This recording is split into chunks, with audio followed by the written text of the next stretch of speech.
Derecho laboral.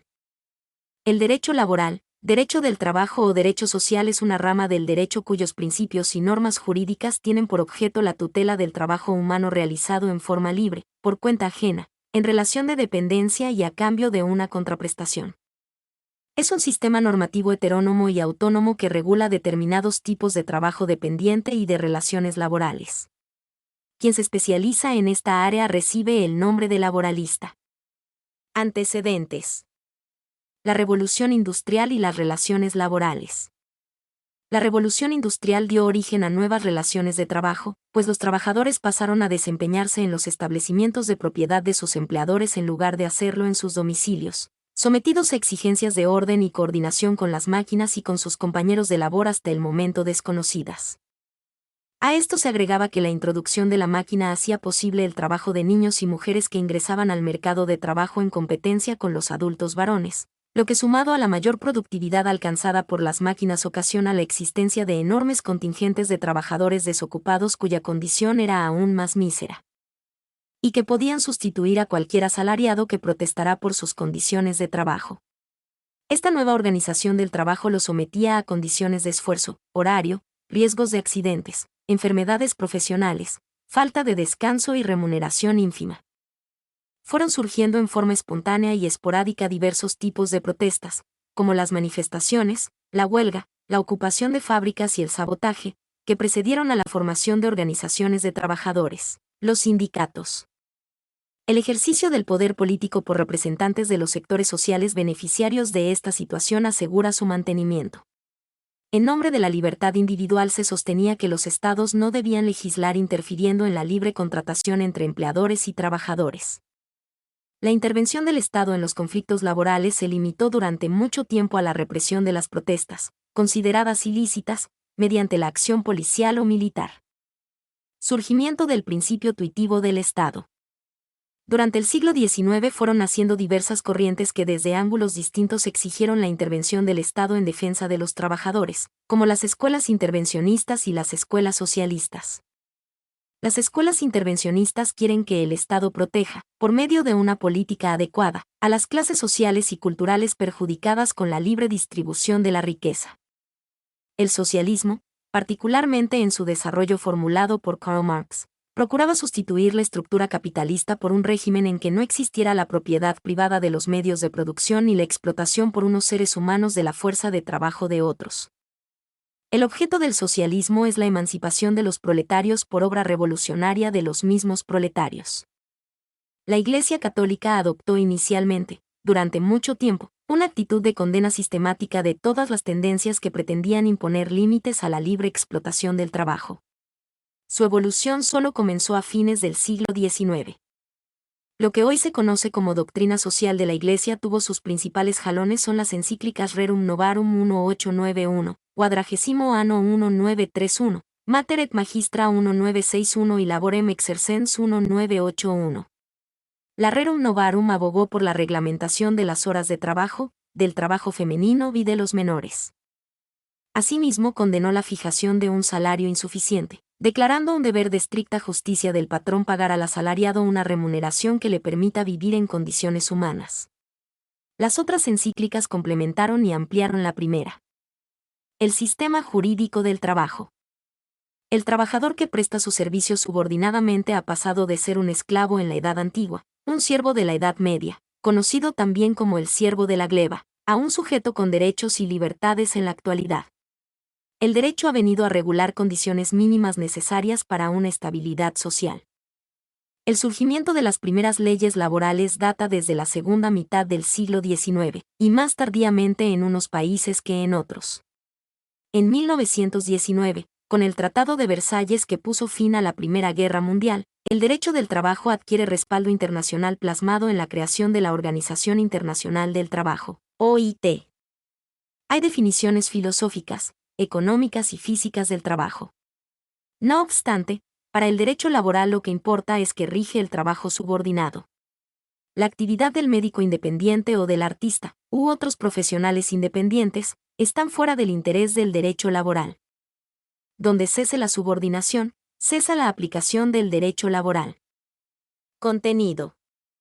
conjunto de normas y principios teóricos que regulan las relaciones jurídicas entre empleadores y trabajadores y de ambos con el Estado, originado por una prestación voluntaria, subordinada, retribuida de la actividad humana, para la producción de bienes y servicios.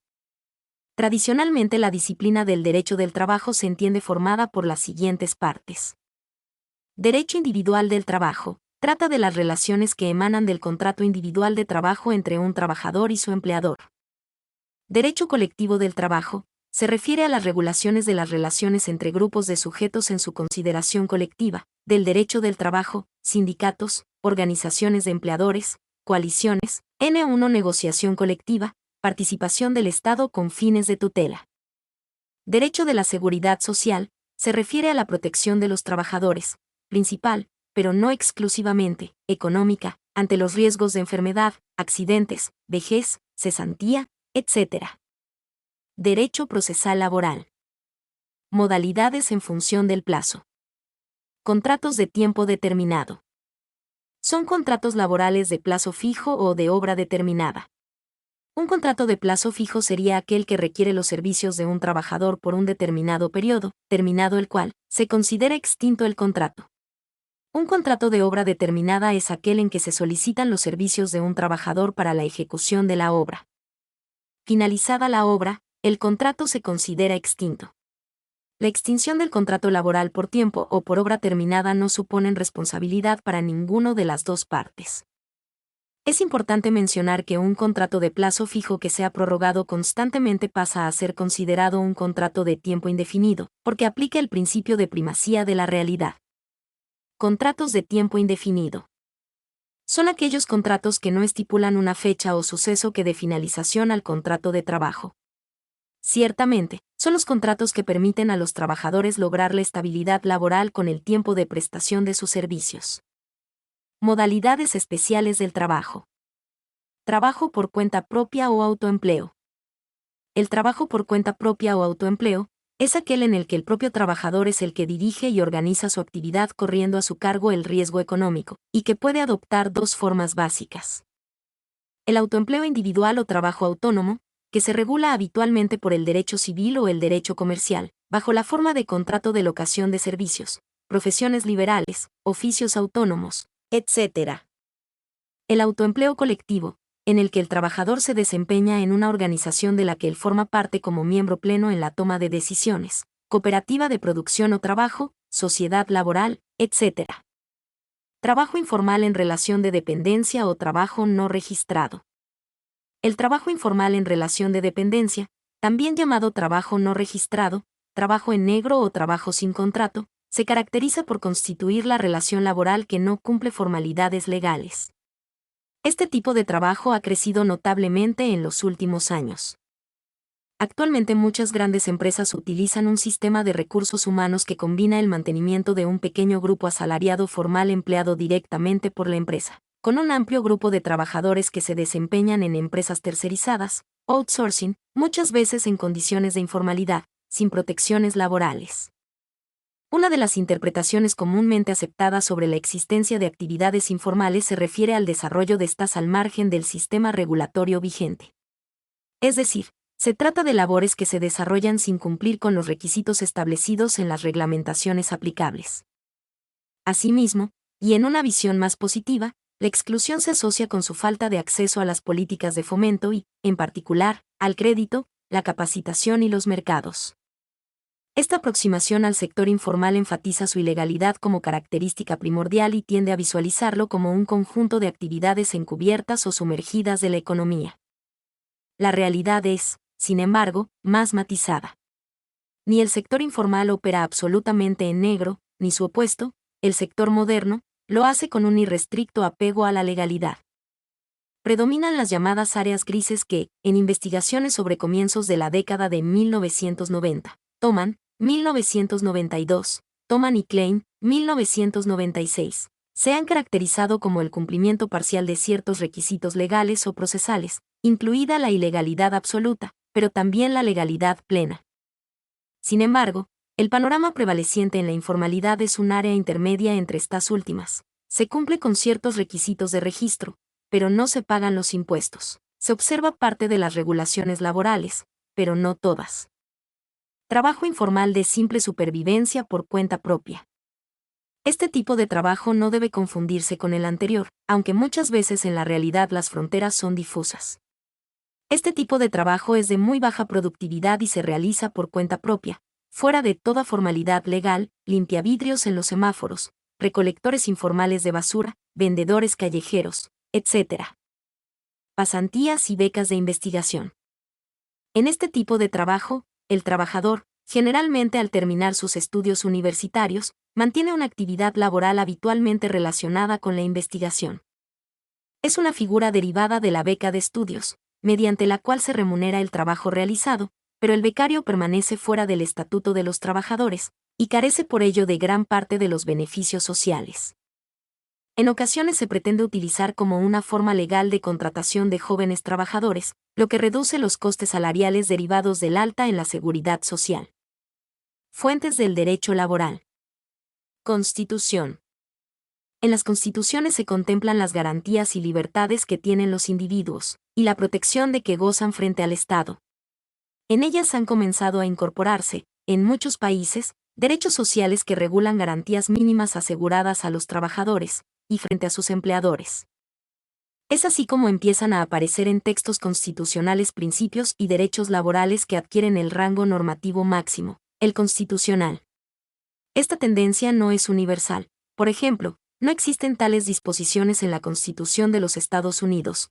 Cuando las hay, es habitual que se refieran a temas como los siguientes: derecho al trabajo, derecho al salario mínimo, indemnización por despido, jornada de trabajo, descanso semanal y vacaciones anuales, derecho a la seguridad social, estabilidad de los funcionarios públicos, seguridad e higiene en el trabajo.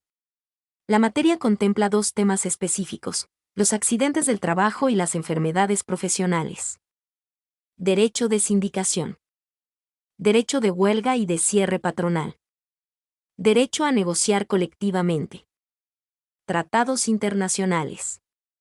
Los tratados internacionales constituyen una fuente directa de regulación de derechos laborales, garantizando a los trabajadores de los países signatarios derechos mínimos que los estados firmantes se obligan a respetar. Según los distintos regímenes jurídicos, los tratados pueden ser directamente aplicables en el derecho interno o puede requerirse para ello su incorporación en la legislación nacional. En países de integración regional o comunitaria, como la Unión Europea, los tratados de integración constituyen fuentes directas y cada país integrante de la comunidad debe adecuar su ordenamiento jurídico, operando de esa forma en un sistema integrado e igualitario de protección a todos los trabajadores de la región. La principal fuente de tratados multilaterales es la Organización Internacional del Trabajo, OIT, que aprueba convenios y recomendaciones sobre todos los temas de derecho laboral individual y colectivo. 122. Ley a definir. Las leyes son la principal fuente del derecho laboral, y la directa expresión de la intervención del Estado en esta materia. En los estados con estructura federal toda esta materia puede ser de competencia del gobierno central o de las entidades federadas. Códigos laborales. Muchos ordenamientos jurídicos, especialmente en Latinoamérica, iniciaron la tendencia de separar la legislación laboral de la civil, y elaborar códigos especializados sobre la materia. 3. Leyes especiales. En algunos ordenamientos existen leyes ordinarias especiales que rigen la materia laboral, como una ampliación de la normativa general encontrada en los códigos civiles o los códigos de trabajo. También existen leyes que por su naturaleza se añaden a la legislación laboral en temas particulares y específicos. Leyes no laborales de aplicación supletoria. Un último eslabón de la legislación laboral se encuentra en normas que pertenecen a otras disciplinas, como por ejemplo al derecho comercial o al derecho civil, que se aplican en forma subsidiaria para suplir las cuestiones no previstas en aquella. Reglamentos. Por lo general, los reglamentos de ejecución de las leyes laborales, dictados por el Poder Ejecutivo, dentro de los límites permitidos por la Constitución y las mismas leyes, complementan esas leyes en aspectos de detalle. Contratos de trabajo. Definición. Es un acuerdo por el cual una parte, trabajador, se obliga a prestar una actividad o servicio y la otra parte, empleador, se compromete a retribuirlo mediante un salario. Contrato individual de trabajo. El contrato individual de trabajo sienta las bases de la relación trabajador-empleador. Este contrato es especialísimo, propio de su especie, y contiene 4 elementos principales. Las partes, trabajador y empleador. El vínculo de subordinación de parte del trabajador para con el empleador. Los servicios personales realizados por el trabajador. La remuneración, salario, a recibir por el trabajador. Contrato individual de trabajo en México. El capítulo 2 de la Ley Federal de Trabajo nos señala los tipos de relaciones de trabajo que se consideran en México, mismas que expresadas en términos de contratación individual nos conducen a 6 tipos. Tiempo indeterminado. Tiempo determinado. Obra determinada. Temporada. Prueba. Capacitación inicial. Contratos colectivos de trabajo. Artículo principal. Contrato colectivo de trabajo. Las convenciones colectivas de trabajo constituyen acuerdos colectivos celebrados entre un sindicato o grupo de sindicatos y uno o varios empleadores, o un sindicato o grupo de sindicatos y una organización o varias representativas de los empleadores. También, en caso de que no exista un sindicato, puede ser celebrado por representantes de los trabajadores interesados, debidamente elegidos y autorizados por estos últimos, de acuerdo con la legislación nacional. Contratos colectivos de trabajo en México. El contrato colectivo de trabajo está regido por el artículo 386 de la Ley Federal del Trabajo que a la letra dice: contrato colectivo de trabajo es el convenio celebrado entre uno o varios sindicatos de trabajadores y uno o varios patrones, o uno o varios sindicatos de patrones, con el objeto de establecer las condiciones según las cuales debe prestarse el trabajo en una o más empresas o establecimientos. El contrato ley está regido por el artículo 404 de la Ley Federal del Trabajo que a la letra dice: contrato, ley es el convenio celebrado entre uno o varios sindicatos de trabajadores y varios patrones, o uno o varios sindicatos de patrones, con el objeto de establecer las condiciones según las cuales debe prestarse el trabajo de una rama determinada de la industria, y declarado obligatorio en una o varias entidades federativas. En una o varias zonas económicas que abarque una o más de dichas entidades, o en todo el territorio nacional. El origen del contrato ley se encuentra en la Constitución de Weimar, donde inicialmente se le incluyó y fijaron sus reglas generales, pero fueron los intentos de la Organización Internacional del Trabajo, desde el año de 1922, para uniformar las condiciones de trabajo de las minas de carbón. En partículas las europeas, pero con extensión a otras regiones del planeta, las que permitieron su orientación jurídica al firmarse los primeros convenios internacionales, 20 años antes de surgir el derecho social europeo que hoy los comprende. Reglamento Interior de Trabajo. El reglamento interno, llamado en algunos países reglamento de taller, estipula las condiciones de trabajo en una empresa u organización en particular. Supone obligaciones para el trabajador, pero también las delimita evitando la arbitrariedad disciplinaria del empleador. Es de carácter unilateral, y el empleador fija en él las condiciones disciplinarias, las relativas a higiene y salud y, en ocasiones, establece principios generales de remuneración. En algunos ordenamientos se exige que el reglamento interno de trabajo sea sometido a aprobación de una dependencia administrativa estatal, para verificar que no vulnere los derechos de los trabajadores. Principios generales del derecho laboral. Los principios generales del derecho del trabajo son aquellas líneas directrices o postulados que inspiran el sentido de las normas laborales y configuran la vinculación de las relaciones de trabajo con arreglo a criterios distintos de los que pueden darse en otras ramas del derecho. Los principios generales del derecho laboral tienen, por lo general, 2 funciones fundamentales. Fuente supletoria, cuando la ley deja vacíos o lagunas, y no existe jurisprudencia, uso o costumbre aplicable, los principios de derecho del trabajo entran como suplemento. Fuente interpretadora, sirven también para interpretar la normativa vigente, cuando ésta sea confusa o haya diversas interpretaciones posibles. A continuación se señalan algunos principios básicos del derecho laboral. 4. Principio protector. Artículo principal. Principio protector, derecho laboral. El principio protector es el principio más importante del derecho laboral. Es el que lo diferencia del derecho civil. Parte de una desigualdad, por lo que el derecho laboral trata de proteger a una de las partes del contrato de trabajo para equipararla con la otra, a diferencia del principio de igualdad jurídica del derecho privado. El principio protector contiene 3 reglas. Regla más favorable. Cuando existe concurrencia de normas, debe aplicarse aquella que es más favorable para el trabajador. Regla de la condición más beneficiosa. Una nueva norma no puede desmejorar las condiciones que ya tiene un trabajador. Regla in dubio pro operarium. Entre interpretaciones que puede tener una norma, se debe seleccionar la que más favorezca al trabajador. Principio de irrenunciabilidad de derechos. Artículo principal. Principio de irrenunciabilidad de derechos. El trabajador está imposibilitado de privarse, voluntariamente, de los derechos y garantías que le otorga la legislación laboral, aunque sea por beneficio propio. Lo que sea renunciado está viciado de nulidad absoluta. La autonomía de la voluntad no tiene ámbito de acción para los derechos irrenunciables.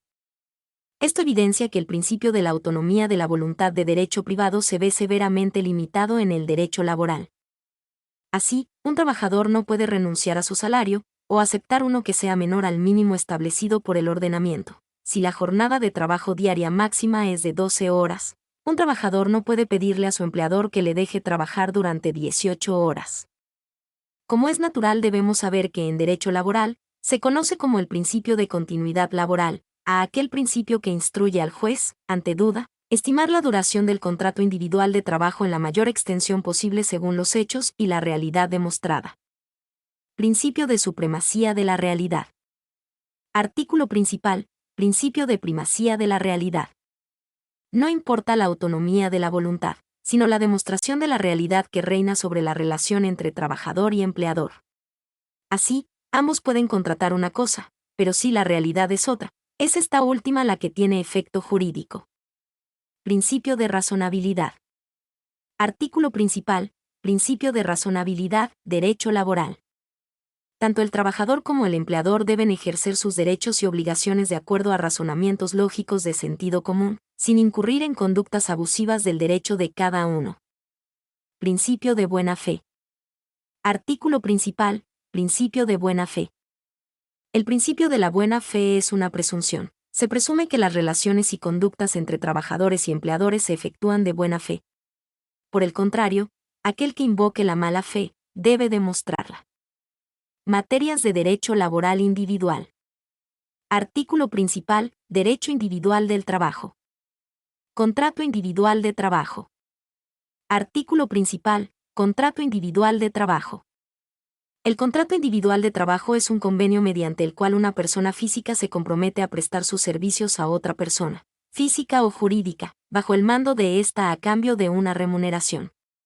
Para que exista este contrato, se hace necesaria la presencia de 3 elementos. Prestación personal de servicios. Remuneración. Subordinación jurídica. La subordinación jurídica es la relación de poder dar órdenes que el trabajador debe acatar. Poderes del empleador.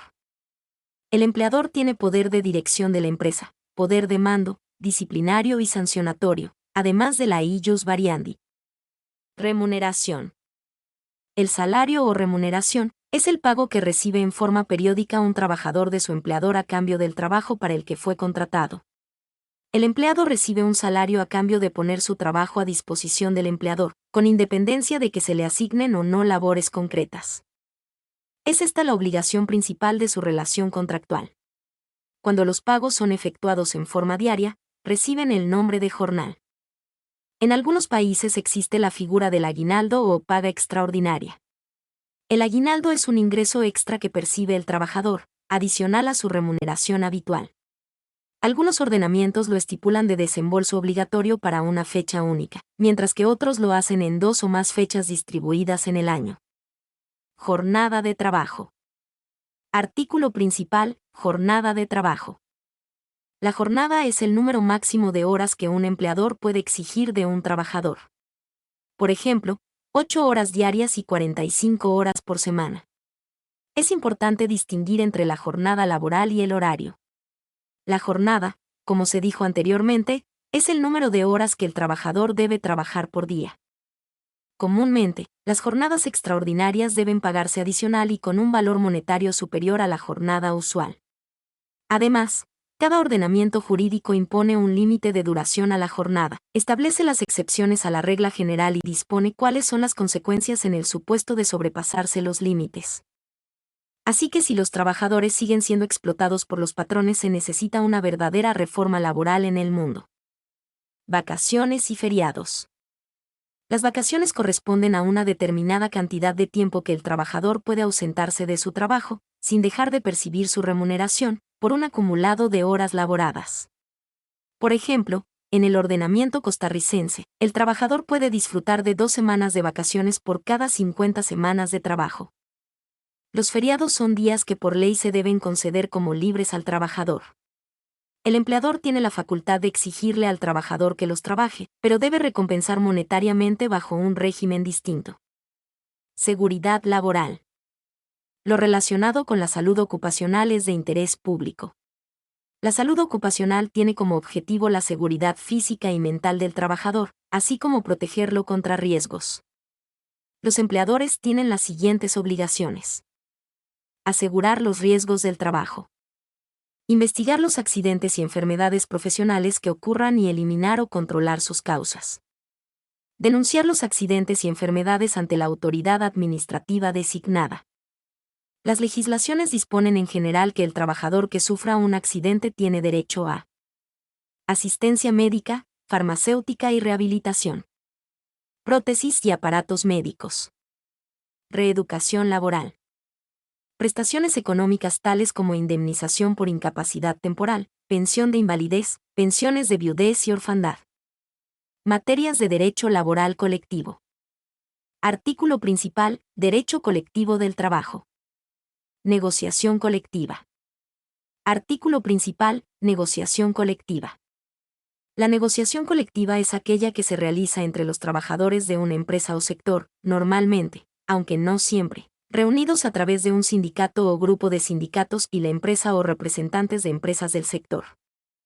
La finalidad de la negociación es llegar a un acuerdo en cuanto a las condiciones laborales aplicables a la generalidad de los trabajadores del ámbito en el que se circunscribe la negociación, contrato o convenio colectivo de trabajo. En ocasiones, como medida de presión para la negociación y para hacer cumplir los acuerdos cuando consideran que no han sido cumplidos, los trabajadores pueden acudir a la huelga. La negociación colectiva es una manifestación particular del diálogo social, y está considerado como un derecho fundamental básico integrante de la libertad sindical. Mundialmente se encuentra garantizado en los convenios 98 y 154 de la OIT. Organizaciones sindicales. Artículo principal: Sindicato. Un sindicato es una asociación integrada por trabajadores en defensa y promoción de sus intereses sociales, económicos y profesionales relacionados con su actividad laboral o con respecto al centro de producción, fábrica, taller, empresa, o al empleador con el que están relacionados contractualmente. Los sindicatos por lo general negocian en nombre de sus afiliados, negociación colectiva, los salarios y condiciones de trabajo, jornada, descansos, vacaciones, licencias, capacitación profesional, etc., dando lugar al contrato colectivo de trabajo. Mi nombre es Demim. Soy tu asistente personal. Mi sitio en internet es demim.es.tl.